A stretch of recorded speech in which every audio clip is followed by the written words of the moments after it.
여러분 안녕하세요. 오늘 분석에서는 우리가 흔히 알고 있는 ETF 투자의 이면, 즉 진짜 현실을 낱낱이 파헤쳐 보려고 합니다. 사실 여러분의 소중한 장기 수익을 조용히 하지만 확실하게 갉아먹고 있는 7가지 치명적인 실수들이 있거든요. 다들 이 ETF만 사두면 마음 편하다, 무조건 알아서 오른다, 이런 얘기 많이 들어보셨죠? 그런데 아무도 말해주지 않는 진짜 함정들이 곳곳에 숨어 있습니다. 오늘 저와 함께 이 함정들을 어떻게 쏙쏙 피할 수 있는지 바로 알아보시죠.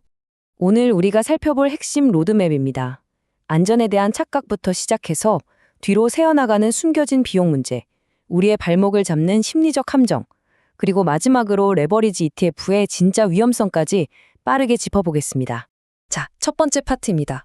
안전에 대한 환상인데요. 모든 ETF가 완벽하게 분산 투자되어 있어서 절대적으로 안전하다는 그 신화, 지금 바로 깨부셔 보겠습니다. 똑같이 헬스케어 섹터에 투자하는 두 ETF를 한번 비교해 볼까요? 왼쪽 XLV를 보시면 한 65개 정도의 기업을 담고 있는데 존슨앤드존슨이나 화이자 같은 상위 10개의 기업이 전체 비중의 무려 50%를 넘게 차지합니다. 반면에 오른쪽 뱅가드의 VHT는 어떨까요? 대형주부터 중소형주까지 약 400개 기업을 쫙 깔아놨고 상위 10개 기업 비중은 44% 정도죠.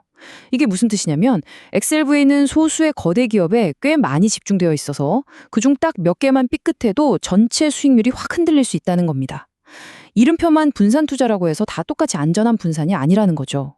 그리고 또 하나, 분산이 얼마나 잘 되어 있는지와는 완전히 별개로 절대 잊으시면 안 되는 게 있습니다. 바로 시장 전체의 리스크인데요.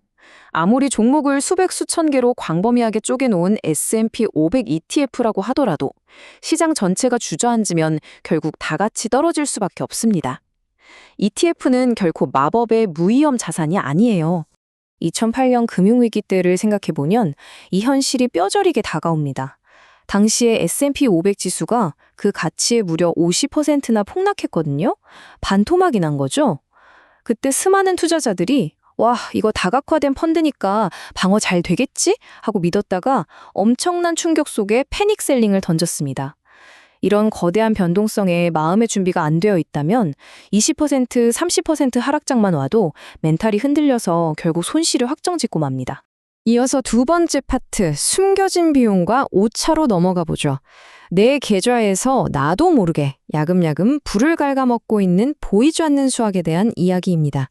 다들 ETF가 일본 펀드보다 수수료 싸다고 좋아하시잖아요. 그런데 여기서 방심하시면 안 됩니다.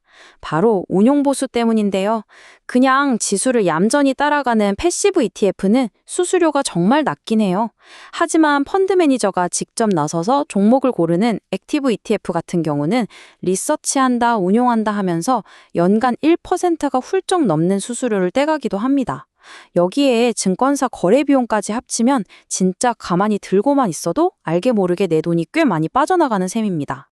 그리고 여기서 진짜 집중하셔야 할 핵심 개념이 하나 나옵니다. 바로 추적 오차라는 건데요.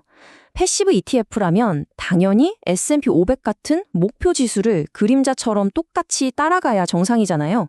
그런데 이 추적 오차가 크다는 건 여러분이 찰떡같이 믿고 있던 그 실제 지수 수익률보다 내 계좌에 찍히는 수익이 더 적다는 아주 뼈아픈 뜻입니다. 겉보기엔 멀쩡해 보여도 묘하게 지수를 못 따라가는 데는 아주 명확한 이유들이 있습니다. 방금 말씀드린 그 운용 수수료 자체도 수익을 갉아먹는 원인이 되고요. 지수 구성 종목이 바뀔 때 펀드 안에서 자산을 샀다 팔았다 하면서 맞추는 리밸런싱 작업이 늦어지거나 아니면 포함된 주식들 자체가 유동성이 부족해서 제때 거래가 안 될 때도 이런 오차가 발생합니다. 그러니까 투자하시기 전에 펀드 내부를 좀 꼼꼼히 들여다보시고 이 추적 오차가 지속적으로 낮게 유지되는 상품을 고르시는 게 절대적으로 중요합니다. 자, 이제 세 번째 파트입니다. 개인적으로 정말 흥미로운 부분인데요. 바로 우리 자신의 심리가 어떻게 우리의 가장 큰 재정적 적으로 돌변하는지 그 행동 심리의 함정을 살펴볼게요.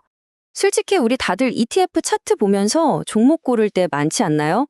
작년에 막 20%, 50% 미친 듯이 올라간 화려한 차트 보면 무작정 사고 싶어지는 유혹에 빠집니다. 와, 이게 요즘 대세네. 무조건 타야 해 하면서요. 그런데 진실은 아주 냉혹하죠. 과거에 돈을 잘 벌어줬다고 해서 미래에도 잘 벌어준다는 보장은 세상 어디에도 없습니다. 작년 1등이 올해 꼴찌가 될 수도 있는 게 시장이거든요. 중요한 건 화려한 과거 수익률이 아니라 이 ETF가 대체 어떤 전략으로 굴러가는지 제대로 확인하는 겁니다. 여기서 아주 자연스럽게 이런 질문 하나가 떠오릅니다. 그럼 바닥 찍을 때까지 좀 기다렸다가 완벽한 타이밍에 쑥 들어가면 되는 거 아니야? 이른바 싸게 사서 비싸게 팔겠다는 이 생각. 진짜 수많은 투자자들을 지옥으로 끌고 가는 함정 질문이죠. 과연 기가 막힌 진입 타이밍이란 게 존재하긴 할까요? 팩트는 이겁니다. 날고기는 전문가들도 타이밍 예측은 거의 못해요. 오를 때 눈치만 보다가 놓치고 엄청 오르고 나서 충동 구매했다가 또 떨어지면 공포에 질려서 바닥에 던져버리죠. 이 시장을 섣불리 예측하려는 시도가 얼마나 무모한지 이 유명한 격언 하나가 완벽하게 요약해 줍니다. 시장에 머무는 시간이 시장의 타이밍을 맞추는 것보다 이긴다. 정말 와닿지 않나요? 방금 그 말이 그냥 듣기 좋으라고 하는 소리가 아닙니다. 명확한 역사적 데이터가 증명해주거든요. 지난 20년 동안 S&P 500에 투자했다고 쳤을 때 만약 여러분이 타이밍 재느라 가정 수익률이 좋았던 단 10일을 놓쳤다고 가정해 볼게요. 결과가 어땠을까요? 정말 믿기 힘들지만 여러분의 20년 누적 수익률이 거의 반토막이 나버립니다. 무섭지 않나요? 하락장 피해보겠다고 샀다 팔았다 하다가 정작 상승장의 그 꿀같은 며칠을 놓치는 게 계좌에 얼마나 치명적인 타격을 주는지 이 숫자가 여실히 보여주고 있습니다. 그러니까 시장이 좀 출렁인다고 패닉에 빠지거나 족집게처럼 타이밍 맞추려고 애쓰지 마세요. 대신 아주 심플하고 확실한 이 세 가지 스텝을 밟으시면 됩니다. 첫째, 뚝심 있는 장기 전략을 세우시고요.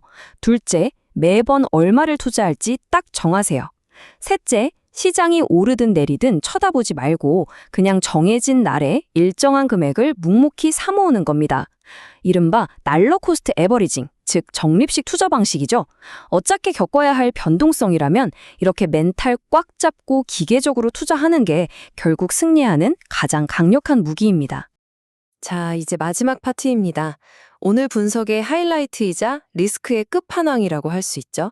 바로 절대 함부로 건드려선 안 되는 극도로 위험한 세계, 레버리지 ETF에 대해 파헤쳐 보겠습니다. 레버리지 ETF, 주변에서 많이들 하시죠.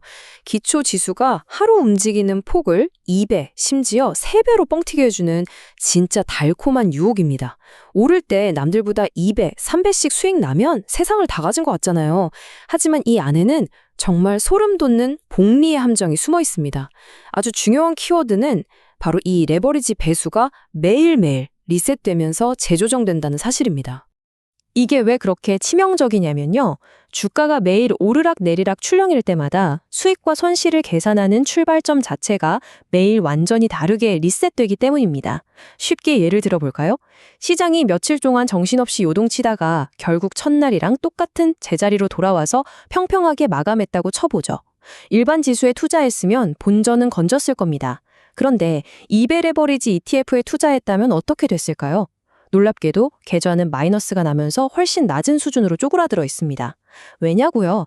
하락하는 날 깎여나간 원금의 타격이 너무 커서 다음 날 상승하더라도 이미 작아진 원금을 기준으로 2배가 오르기 때문에 원래 자리로 복구하는 게 수학적으로 아예 불가능에 가깝거든요.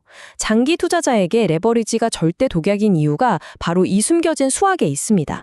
자, 오늘 우리는 막연한 안전의 환상부터 시작해서 뒤로 새는 비용, 우리의 멘탈을 흔드는 심리적 함정, 그리고 레버리지의 무서운 수학적 진실까지 ETF 투자의 이면을 낱낱이 파헤쳐봤습니다. 여러분께 마지막으로 이 도발적인 질문을 하나 던지면서 오늘 분석을 마무리할까 합니다. 여러분은 지금 진짜로 내 투자의 속을 꼼꼼히 들여다보면서 장기적으로 부를 쌓기 위한 전략을 제대로 최적화하고 계신가요? 아니면 혹시 그냥 ETF니까 알아서 잘 오르겠지라는 헛된 환상에 빠져서 피 같은 내 돈을 줄줄 흘려보내고 계신 건 아닌가요? 오늘 짚어드린 내용들 이번 기회에 여러분의 포트폴리오에 꼭 한번 적용해 보시길 바랍니다.